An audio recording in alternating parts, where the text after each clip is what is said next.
kyenda mukaaga ojja kubanga abafunye bulungi aba Adam and Hawa Islamic Primary School. Otubanga tuvuddeyo awo obudde butambudde naye tekitugaana kubeera nga twongerako oba okusoma bitenda okubeera nga tusoma nakwaleero. Shekhe, abantu bano bakulindiridde era nga beetegefu okuwulira ebiva byolesebwa. نعم بسم الله والصلاة والسلام على رسول الله صلى الله عليه وسلم. اللهم يا رب اشرح لي صدري ويسر لي أمري واحلل عقدة من لساني يفقه قولي. أما بعد، السلام عليكم ورحمة الله وبركاته. katandikino kwibaza Allah subhanahu wa ta'ala nanyini matenda amajjuvu yakyatukumya okutuusa akadde kano nga kyatuwadde obulamu n'akalembereza. Tumusaba Allah owekitiibwa sokusaasira ku n'emirembe eri omubaka Muhammad sallallahu alayhi wasallam, eri abantu b'ennyumba ye ne basahaba be na bonna abalitambulira mu buufu baabakulembera bwe bakwata okutuusa Allah subhanahu wa ta'ala lwalisalawo okuzza ebitonde byonna mu maaso ge. Allahumma amin. Sheikh akkiriza nga situnaba kubanga tutandika musomo gwaffe, okusookera ddala twakoma ku emu oba ensonga eyokusatu mu nsonga ze twali tunnyonnyola ezikwatagana ku nsonga ezikolebwa omufu oba ezikolebwa ku mufu, ezizannyonnyola abamanyi ezisaanye okubeera nga zikulembezebwa mu byonna bye tukola nga tubikola bannaffe. Tukimanyi twatandika n'ensonga eyitibwa mu'nu tajhiz al-mayyit, okuteekateeka omufu, era buli kyonna ekiyingiraawo nga tugasa n'ebiri ebina nabbi byayogera mu hadith sallallahu alaihi wasallam egamba nti yajibu ala al-mayyit madha al-muslim au kama qala sallallahu alaihi wasallam, ebintu bina ebikakata ku muntu yenna abafudde nga musiraamu, ebitwabitunulya nga bina tubizingidde wamu paka omuntu bw'abanga afudde n'ava mulamu bw'ensi okuva lwafudde okutuusa lutumuziika byonna twabiyingizaamu. Ne tutunulira ensonga ey'okubiri eyali eyitibwa al-huquq al-ayniyya al-muta'alliqatu bil-mal au al-huquq al-ayniyyati al-maliyya, ebintu ebikwatagana ku by'obugagga omufu byalese, biki ebivunaanibwa mu byo ebisaanidde okuba nga bijjibwamu olubereberye nga okugubigaba tebinaba kubanga kutuukawo n'ebirala byonna ebiyinza okugoberera. Ne tukoma ku nsonga gye twasembayo okubanga tutunulako ey'okusatu yeyitibwa ad-duyunul mursala, era nga tukyali ku kapaati akamu kuba ad-duyunul mursala ku mulundi ogwo gwasembayo twatunulira erimu emiteeko emeka. Omuteeko ogusooka twagamba dayinul adami, era kye twatunulako ku mulundi ogwo kyetugenda okungenda okukaatiriza okulambulula olwakadde akatukwata ku mulundi ogwo ntasobola kumalayo. Ate bwe tumala tumala insha Allah tujja kwatera ku ad-duyunullahi ta'ala, ku mabanja aga Allah subhanahu wa ta'ala gaba abanja omufu, gabanja gwe nange nga tuvudde mu bulamu bw'ensi nga tetugakoze eki tetugatuukiriza mberifanako bwekyo. Kati oluvannyuma lwekyo kkiriza seeka engeri gyekiri nti okwegatta n'obumu gemaanyi, kampiseewo akalango kano eri famire yange mwenva ssebo eya Haji Rashid Wekikatwawi Kawempe, famire ya Haji HK Kibirige Kawempe rahmatullahi alaihim jamia, famire ya Kirumira Khalidi, famire ya Kasule Kunya, famire ya Haji Hassani Kibirige Kawempe ozamugeddeko, famire ya Haji Sowedi Ziwa ejikolera,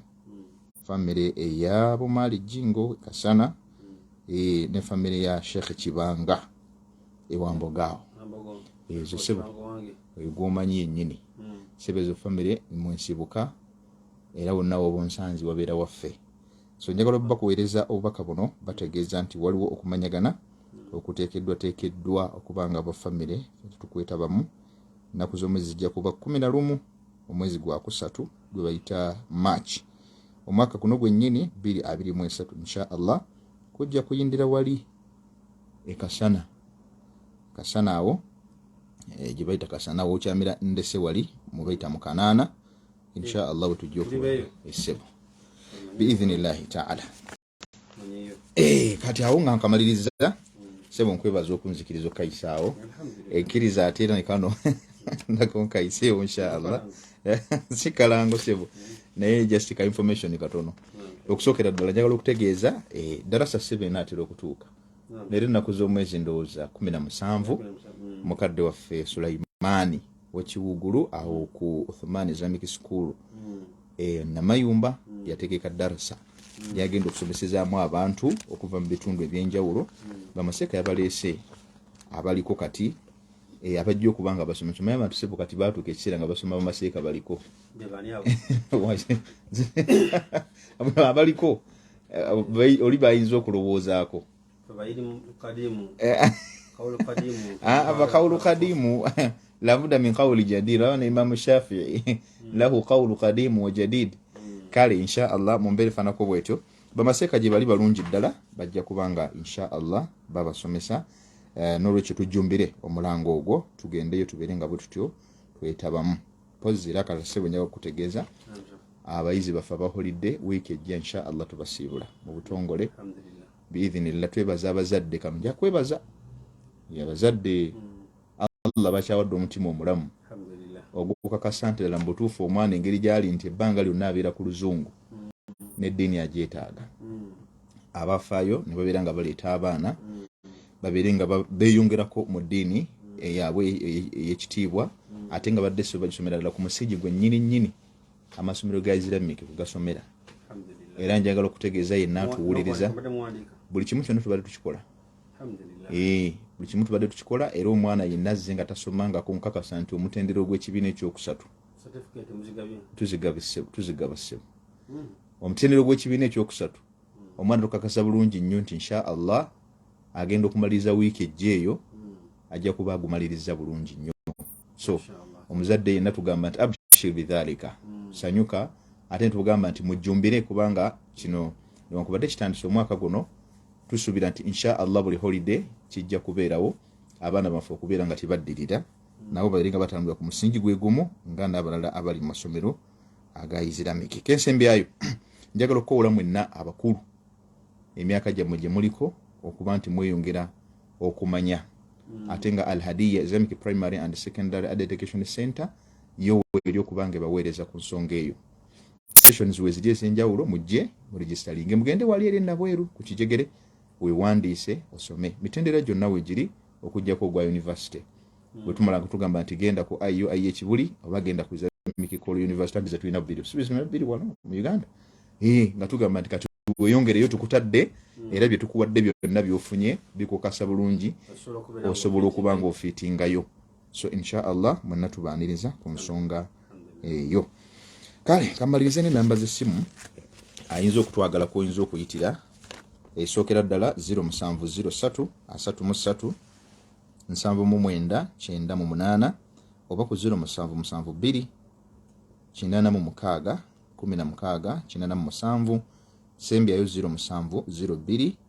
58 95 62 ezo bwoziyitako ojja kumanya ebisingawo kale butereevu tugenze ku musomo gwaffe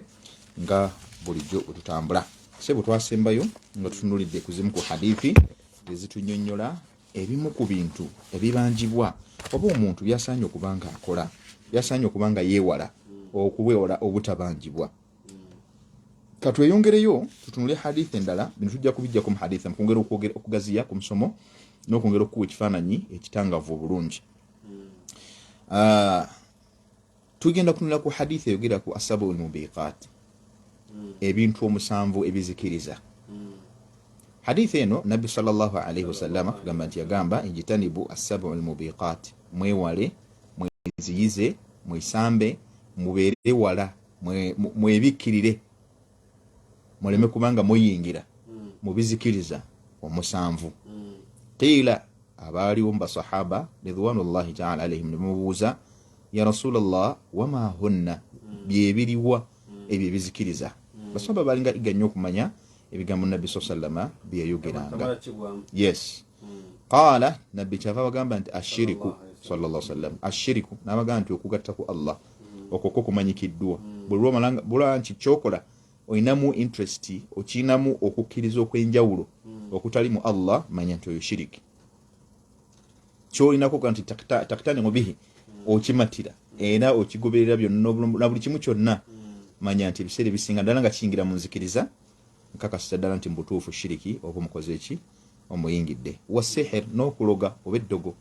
gwe bukakasa nti eddogo bw'olikola likumalira buli kimu oba bw'olikola omuntu yenna limutuusaako kyonna kyoyagala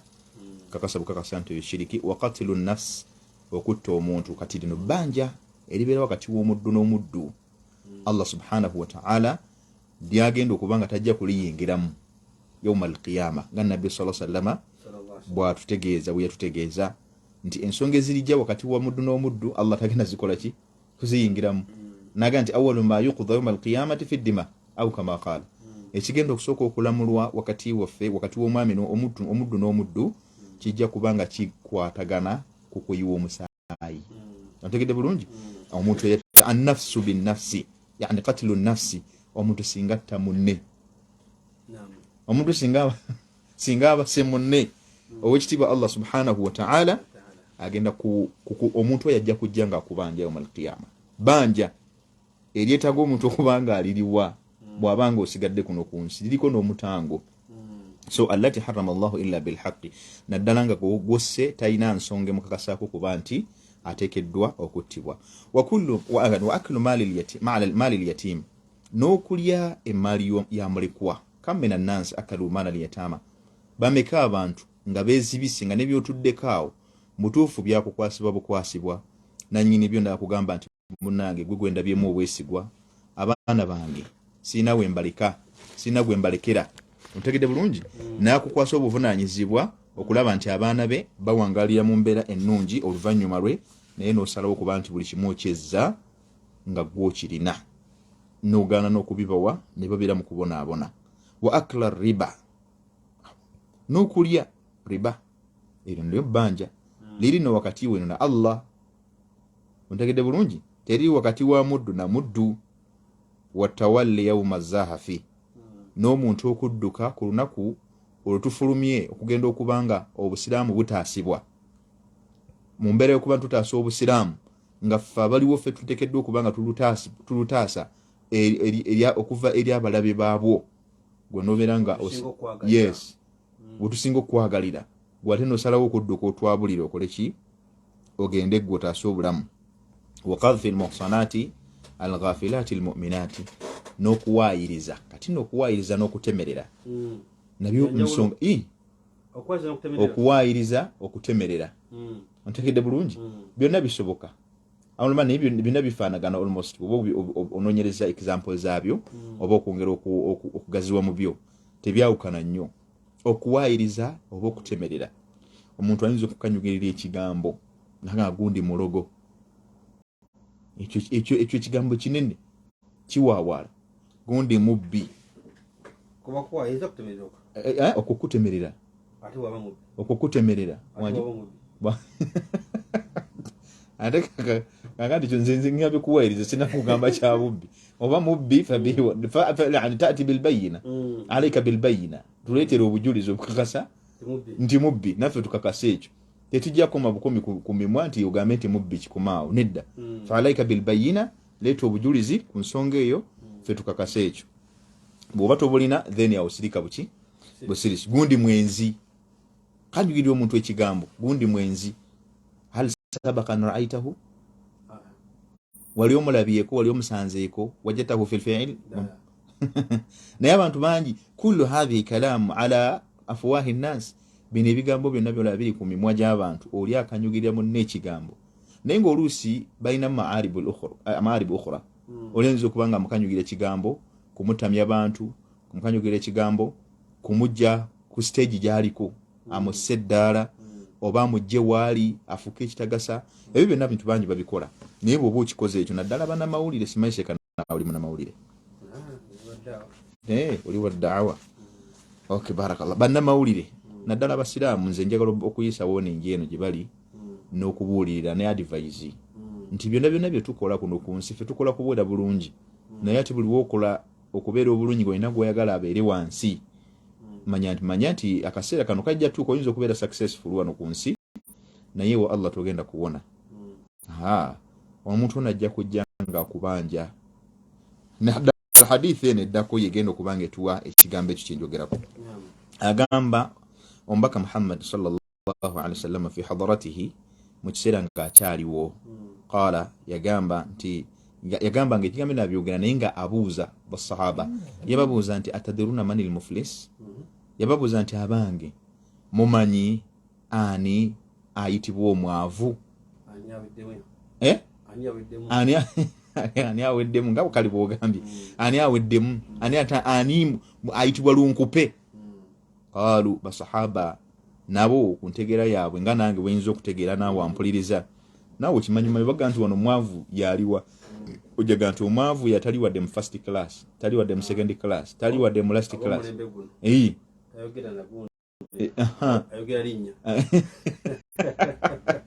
Agambye kati gundi ne gundi bw'oba oyagala okulaba abaavu genda kwabo, oyo ye mwavu. Naye ebitendo byonna nti omuntu oyo kosinzaga nti yo talya kyamisana, talya kyaggulu, asabiriza busabiriza, zayamba nabazimu obwigu bwonyinza okunnyonnyola nga nange bwonyinza okunnyonnyola kale. Naye basahaba babuuza ekigambo ekyo, Annabi sallallahu alaihi wasallam babuuza ekigambo ekyo, basahaba bamuddamu nti al-muflisu fiina, omwavu muffe, man la dirhama lahu wala mataa, yo yatalinaawo kantu konna wadde akasente konna akayinza omuyamba oba akanusu konna. Faqala nabbi n'abaddamu n'abagamba sallallahu alaihi wasallam, inna al-muflisa min ummati, mazima ddala ayitibwa lunkupe gwentegeeza mu bantu b'ekibiina kyange mu busiraamu, yani kyategeeza nti min ummati man yati yawma al-qiyama, yoyo agenda okujja ku lunaku lw'enkomerero, agenda okuleetebwa ku lunaku lw'enkomerero bisalatin wa siyamin wa zaka, nga yasaala swala yali tazigwa, yasiiba buli kisiibo kyalinga kijja nga alhamdulillah saim, nga asiiba, ate nga wa zakatin kana yuaddiha fi waqtiha, ne zaka yalinga agitoola nga tagiryazaamaanyi era nga agiwa mu biseera byayo. Wayati qad shatama hadha, naye ekyennaku agenda kuleeta okunaku lw'enkomerero nga mu bye yakola shatama hadha, yavuma gundi. Seeka mulembe gwaffe guno oba ogulaba era oguwangaliddemuko kati ogumanyi. Omusiraamu akwata omuzindaalo nadda wali n'akolokota munne, musiraamu munne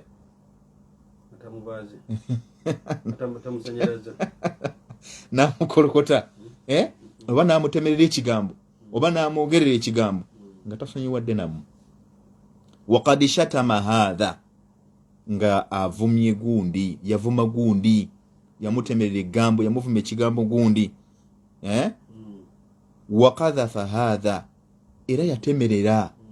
gundi oba yatemerera gundi, omutemeredde obwenzi, omutemeredde kino, omutemeredde kiri, naye nga kyoyogera tokiinaako na bujulizi. Oba oliawo olina muqiila waqaala,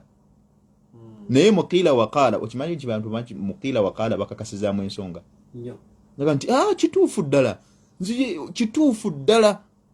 n'okulayira n'alayira, naye ng'alayira naye bamugamba bugambi, yawulira ku gundi, tayagala kukakasa nti yawulira buwulizi, obula ayogera akakasiza ddala nti kyayogera ddala mu butuufu bwekito bwekikola ki bwe kiri. Nagamba wa akala maala hadha, agenda kuleetebwa eyasiiba, eyasaala, eyasaddaaka, yatoola zaka, naye nga munnange ku maali y'abantu yali munnange temusala ku mumwa,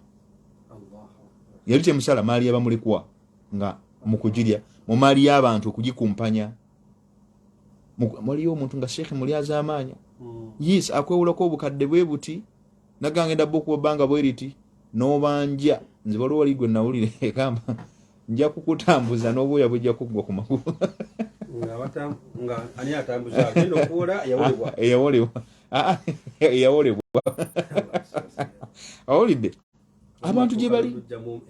Naam, naye ekyo tekiba tekikomye wano, gw'ojja kumuli azaamanya wano omulumye okole buli kimu, naye ate inda Allahi tajiduhu ghafilan amma ya'malu dhalimun. Gwe tolowooza nti gwe byokola Allah sayahmal alaiha, tajja kisuula mu kasero, nedda. Allah ajja kukikuleetera ku mmenza, era omuntu ono ajja kujja yawmal qiyama n'emirimu gye egyo gy'ozze nagyo nga munnange ajje n'ebbanja lye gujja kujja na mirimu yajje n'amabanja ng'omusajja mwajja ne ssente nkuva mu banka n'agenda okusanga ng'abakozi abali abo mu banja bayitirivu nga zennyini zaleese okuva mu banka tezimala n'abakozi bamubanja mumbeera efaanako bwekyo. N'olwekyo wasafaka dama haatha, worst of all agenda kujja yawmal qiyama ng'ate waliyo n'abamuvunaana beyatta, yabakolera enkwe ne bafa, yakola buli kintu n'ekisoboka okulaba nga bava mu bulamu bw'ensi. Safaka dama haatha almuhim laysa annahu safaka dama yani bi'aynihi, ayinza okuba nga yamutema. Almuhimu fi algharad fihi alqatl, nti yatta oba wamusa bisummin au alqaitahu min al'ala min shafaqin au dallalta ila alqatil au sabbabta dhulman, nobeera nga gwofuusa ensonga y'omuntu ono okuva mu bulamu bw'ensi ate mu bulyaza amaanya. Kyetugambe wali n'omutanga omusse wala yajuzu qatla insanun adamiyun muhtaram, muntu takkirizibwa tasaanye kuttibwa naye ate gwe yes n'osalawo ng'omwana akakiripu ke nalabako one time yagamba owa boda okumutwala ne batuuka mu masaŋŋanzira gye baatuuka eyo n'amukwata n'akabaddiya ne bakwata ennyondo ne bamukuba ku mutwe. Naam, kakyaka nnyo ku Facebook akantu ako naafa nyondo naye ng'olina kubanga akuba omusota. Kakati ebyo byonna tafaaluunahu huna, byonna tubikola kuno ku nsi. Wa inda Allahi najiduha duyunan mutarakama, tujja kugasanga eri Allah subhanahu wa ta'ala nga mabanja geetuumye, tulina okuba nga tugakola ki, tugasasula. Kyava agamba mu hadithi eno tukyagenda mu maaso, wadaraba haatha, yakuba gundi. Omuntu asanga munne mu bantu n'amuyisaamu empi, yes, tamuwadde na kitiibwa. Manyi mulimu kati nja kuwa ekizambo, kankweka bakulu b'amasomero, nja kubaka ekizambo kuba ndi mu sekita eya education. Omuntu najja omusomesa mu kifo ky'okumuyita mu woofiisi n'amusabulira mu baana oluyi, naye ng'akuba mukulu munne, musomesa akuba musomesa munne, olwokuba ye headmaster. Kale oba ddoosi, kale oba ekirala asanganga Muzaffaru seeka bantu babikola yahe, babikola. Oba najja namu insultinga in the congregation of people, abantu we bali bakuŋŋaanye namuyisaamu oluyi. Oba omusajja ku mukyala we n'akikolera mu bantu, ntegeera seeka eyo butuufu taba teyeetaga keberwa mutwe oyo, kuba ngeri gy'okuba insulting omuntu omukulu mu bantu. Laisa hadha min al-adab, ekyo si mpisa. Ne bw'oba ogunjula, ne bw'oba owabula, laisa hakadha naf'aluhu, si bwetyo bwe tukikola. N'olwekyo mbeera efaanako bwekyo, omuntu oyo ogenda kujja yawmal qiyama bihadha ad-dayn, n'ebbanja eryo nga likuliko, naye ng'ozze n'esswala zo, ozze ne kusiibako, ozze ne zakaayo gy'obadde otoola kuno ku nsi. N'olwekyo nabbi sallallahu agamba fayu'ta hadha min hasanatihi, kati nno gwe wakuba mpi, walya maali kuno ku nsi, wawaayiriza, watta, naye yawmal qiyama ate gwe ogenda kufunamu bibonerezo bibi ebibi byennyini, ebibi by'abantu bye baakola, Allah byagenda obbajjako akutikke. Kuba tujja kuba tokyalina zigenda kusasula ku ssaawa eyo. Tojja gamba nti ankuba oluyi lwo biggweyo, nedda. Tojja gamba nti kakati gwe kankuzemu obulamu olamuke biri biveewo, nedda. Wujuhu yawma idhin sha'nun yughnihi, buli omu kaseera akanoonya kimutansa, ayagala ku mirimu gyo kwayagala,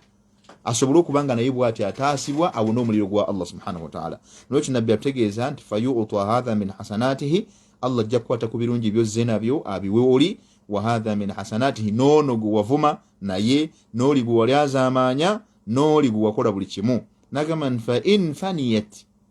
hasanatu, biba biweddewo byozze nabyo, emirimu gyonna gye wakola, ze sente zojje mu banka zikoze ki, ziwedde, naye ate ababanja bakyakola ki, bwe bali ku layini. Agamba nti qubila أن يقضى ما عليه أخذ من خطاياهم فطرحت عليه ثم طرح في النار. omuntu oyo Allah subhanahu wa ta'ala kyagenda okukola agenda kukwata bukwasi bibi byabali akole ki abikutikke byonna agenda kukwata bukwasi kujja kubali nga akutikka ontegedde bulungi kubanga ebibasasula bijja ko bikoze ki biweddewo.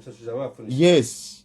ate oluvannyuma okwatibwe okanyugibwe mu muliro wala qaddarallah waliyadhu billah. Bannaye kitegeeza nti tulina kukola ki aguna amabanja nno golaba omuntu alina gatereza olubereberye ng'akyali mulamu wali azamanya gundi akyali mulamu muyite mwogerezeganye omugaye munnaye nakuli azama nga tunnava mulamu bwensi kubanga tulinamu abasinga obungi endowooza nti omuntu bwafa biba biwedde bananga oba otandise butandisi lugendo lwotamanyi nga bulaba wajja mu nsi muno olina gye wava ne mu nsi muno olugendo lwalo lujja kuggwa ate okwata olugendo lulala. Amina ya rabbi. Kakati ombeere efaanako bwetyo kola consolation ng'okyali mulamu. Ffe tusobola okusasula tusobola okubisasula nga tukyali ki nga tukyali wetuli tuyinza okugerezaako mu abantu baffe ab'okumpi bye tusobola okugerezaako okusasulira tujja kugerezaako kola ki okubikusasulira. Kati ng'okutta omuntu alayika biddiya olina okusasula ddiya yengamia 100 singa ofa la wujida sa'atan anta ghaniya singa tusanga obusobozi webulinga oli musajja mugagga oba mukyala mugagga otugenda kukwata mu maali yo tusasule ngamia z'abantu 100 tuziweeyo. Awulidde emaali y'omuntu gye wali azaamanya singa ajja kubanga olwasebe omuntu afa abantu ne baveeya ababanja sheekh nga tolina bw'obatandika nga tolina nawe okwata naye nga mabanja bbanja ku bbanja n'omusasuzi n'agala naye mu butuufu kinyinze kinyinze. Kakati embeera efaanako bwetyo abangi bangi bintu bye tukola ffe tujja kusasula ebisoboka ebitasoboka bijja kusigala wakati wo na Allah wo. Kati omuntu okubanga mathalan wamuli azamaanyi oba omukubireyo oluyite tuyite twali nayo ffe tugenda kisasula tutya okuleka okugamba nti bannange amusonyiwe naye ne waliwo omuntu gwoba waswaza mu bantu omuntu amala gasonyiwa. Yes, tamala gakusonyiwa kati gwe wennyini amanyi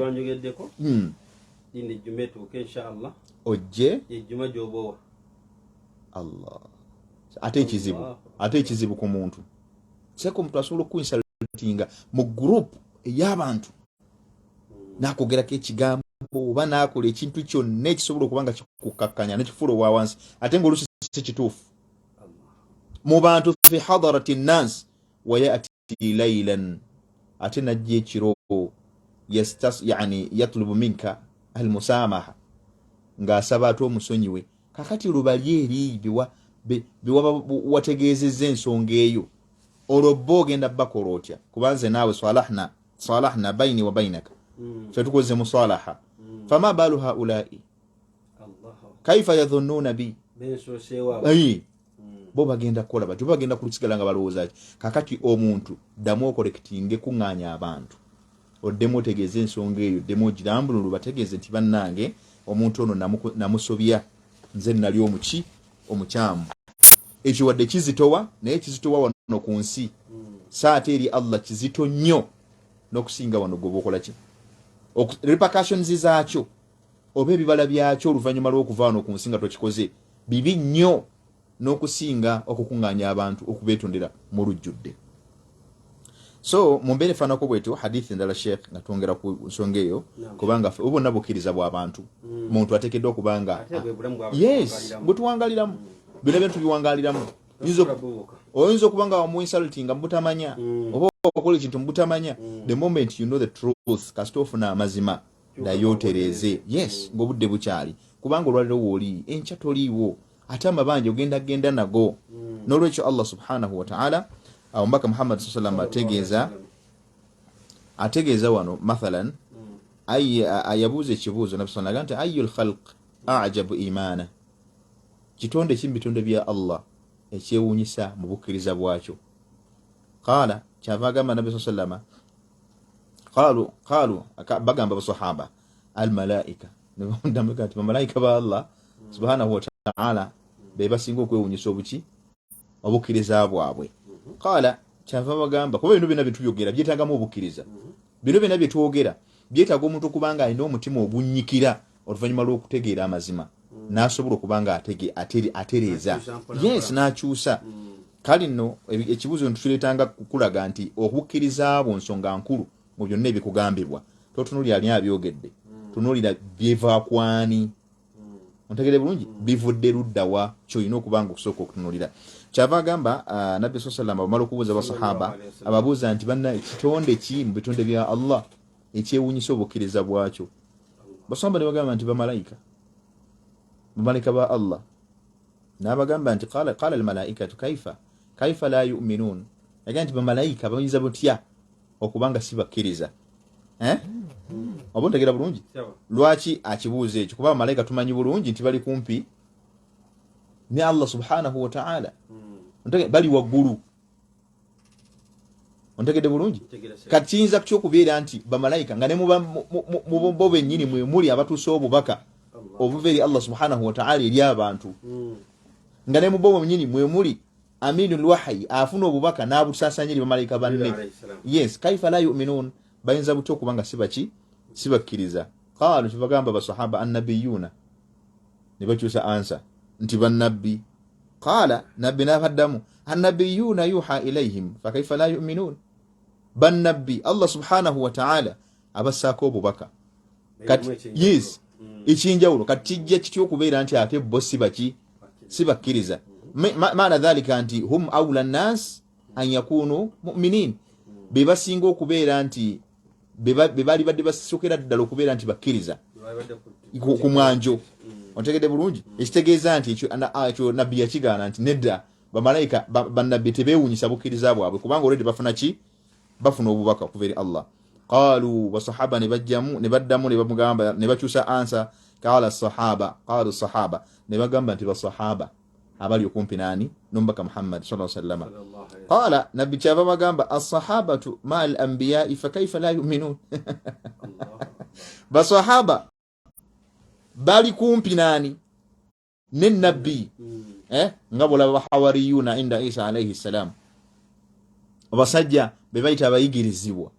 abo bayigirizwa aba Isa alayhi salam abali okumpi wa ashabi rasulillah sallallahu alayhi wasallam, ne basahaba bali kumpi n'omubaka Muhammad sallallahu alayhi wasallam, muri Abubakar busingo okumanya, ba Umar, ba Uthman, ba Ali, ba Zubair ibn Awwam, ba Sa'd ibn Abi Waqqas, bonna Abu Ubaydah Amir ibn Jarrah, bonna basahaba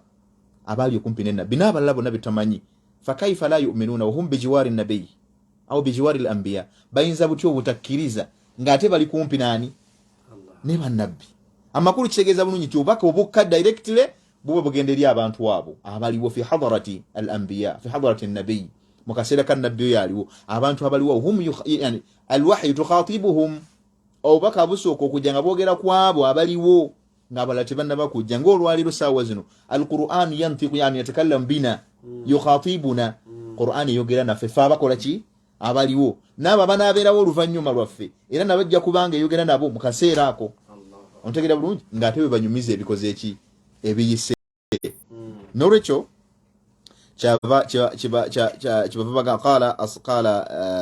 kyava agamba nabbi sallama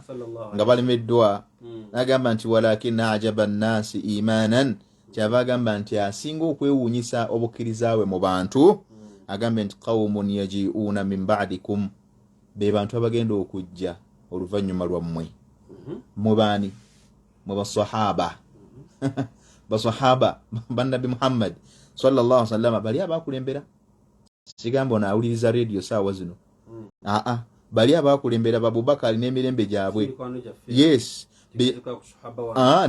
nedda abo abagenda okujja oluvannyuma lw'abasahaba min ba'dikum fayajiduna kitaba Allahi min al-wahyi, abagenda okusinkanawo obusinkanyi ekitabu kya Allah subhanahu wa ta'ala nga bwe bubaka okuva eri Allah, fayu'minuna bihi, ne babukkiriza. Ontegedde bulungi wayatba'unahu, ne babeera nga bajja kubugoberera. fahum ajabu nnasa imanan, abo nno be basinga okwewuunyisa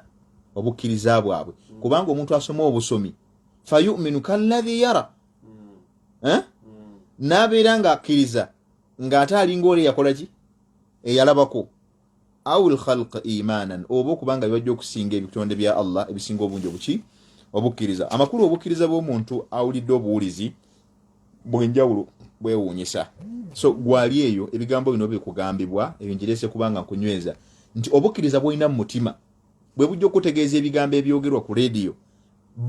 obeere ng'ofunamu n'ennyiike mu mutima n'okwennyamira n'okulaba nti ensonga zino ozissa mu ki ozissa mu nkola hadithi gye twagala okubanga insha Allah oba oli tunzika nayo nabbi sallallahu alaihi wasallam era yongera n'atugamba hadithi ng'eva ku abi qatada ibn rabi'i radiyallahu ta'ala anhu al-ansari radiyallahu ta'ala anhu annahu kana yuhaddithu anna rasulullah sallallahu alaihi wasallam murra alayhi bi janazatin faqala nabbi sallallahu alaihi wasallam yali aisibwako janaza tegeza mayiti mbayisawo mayiti nga wali fi hadratihi yali wali ne bayisawo agenda okuziikibwa balinga bamuyisaako abantu bagenda okuziikibwa naye yawman qala yagamba mustarihun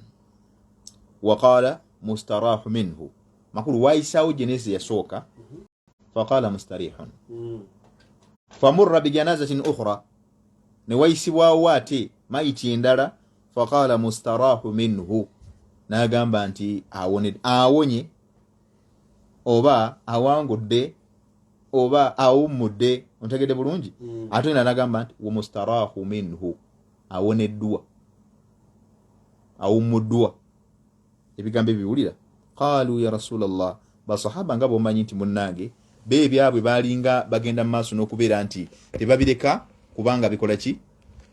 nabbi abyogera bwatu nga tebabitegedde era bamubuuza yes mu butondo bwakyo nga bakitegeera kyebababuuza ya rasulallah man almustarahu minhu la man almustarihu wa man almustarahu minhu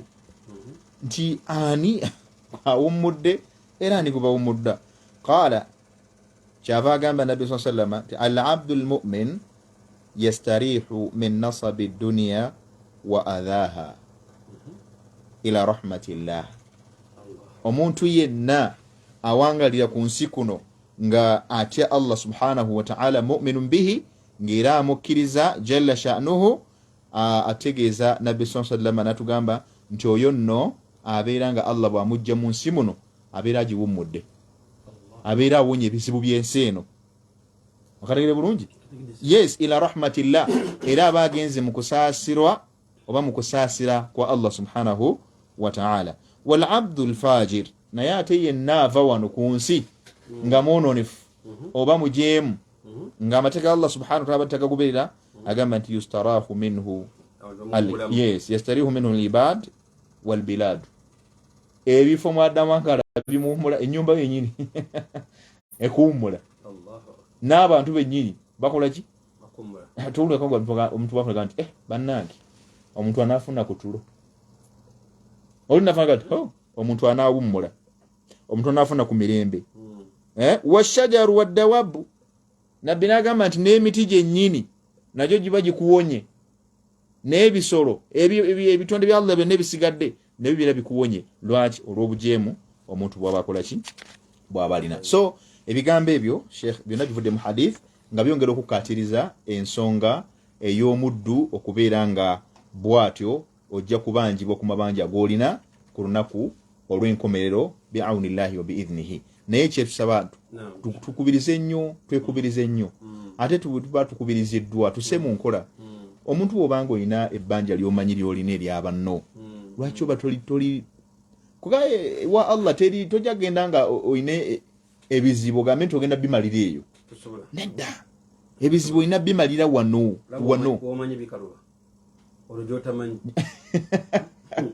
kakati mumbeere fanako bwete sheikh kiriza insha Allah ku mulundi oguddako tujja kutandikira atera ku mabanja ga Allah subhanahu wa ta'ala ekukubadde kukatiriza ku mabanja agabeera wakati w'omuddu n'omuddu kuno ku nsi omuntu yajja okubanja muno olunaku lw'okuva wano ku duniya bi'aunillahi wa bi'idhnihi barakallahu fikum par FM tukumisha tunaendelea kwenye mfululizo programu na Islamu kada ofisha kama kasure tutunulide ku nsonga y'amabanja nkulu nnyo sekagigaziza muko n'omuntu yetereze alabe enkolagana ye n'abantu mu nsonga y'amabanja bangi omukwano ogufa enkolagana efa oli agamba nti sajjoyo kyokka ekikwasa ennaku eyawolebwa ate yagamba nti oli muntu mubi nnyo yamwogerako eyawola ayinza okusirika naye ono eyawolebwa ate nga yamufuna oba yamufuula omuntu omubi